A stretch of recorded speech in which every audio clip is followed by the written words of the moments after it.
Hi, I'm Susan Winograd with Pelvicore Rehab and Wellness, and today I want to talk about abdominal separations. Women call me all the time and say, I just gave birth, I have an abdominal separation. How can I close the gap? And I think this is an important conversation because although that used to be the terminology of healing a diastasis rectus abdominis or an abdominal separation, we now know that it's much, much more than that. And when we think about truly healing an abdominal separation, we want to think more about the ability to generate force or strength through the abdominal wall and create tension through that midline connective tissue. So, a couple of things I want you to keep in mind when you're healing your abdominal separation, aside from getting professional help from a pelvic floor physical therapist who's an expert in this, is number one, it's not only about exercising. We want to think about alignment because alignment is really important in healing this. If we're thinking about healing an abdominal separation, we want to think about rib cage over the pelvis. You can see if we're in our pregnancy posture and our shoulders are back, that puts a lot of strain through the midline connective tissue and can actually continue to stretch it out. So we want to have that optimal alignment, which will create the optimal distance between that pelvis and the rib cage for that linea alba to heal, that connective tissue.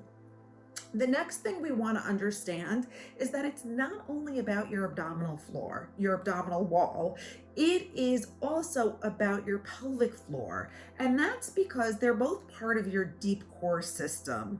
When we are healing an abdominal separation, we want to make sure that your whole core is working optimally, that your pelvic floor, that your abdominal wall, that your diaphragm and your deep back muscles are working optimally individually, but that they're also working optimally in coordination with one another. And this is important because your pelvic floor works synergistically with your abdominal wall. So we want to think a little bit more big picture. The other thing is, tip number 3 is that you have to learn how to listen to the communications of your body. If you're exercising and you feel downward pressure or you see doming and bulging through that abdominal wall, your body is telling you that you should stop that exercise for now until you learn a better strategy, which leads into my last and final tip of people tell me all the time or ask me all the time, what exercises are bad for an abdominal separation? And my tip here is that there's no bad exercise. There are exercises that you may not be ready for right now. There are exercises that you may have to learn how to do properly, or exercises that you need to modify in order to do them. And this really involves learning your body, learning how to use the body, and understanding the messages of your body.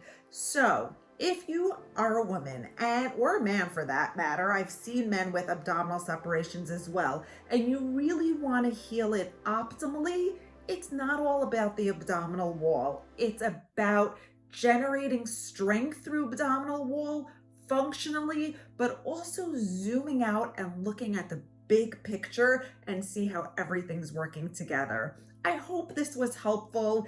If you found this helpful or resonated with you, please hit the subscribe button so you don't miss any other amazing videos. And please make sure you comment so I can answer all your questions.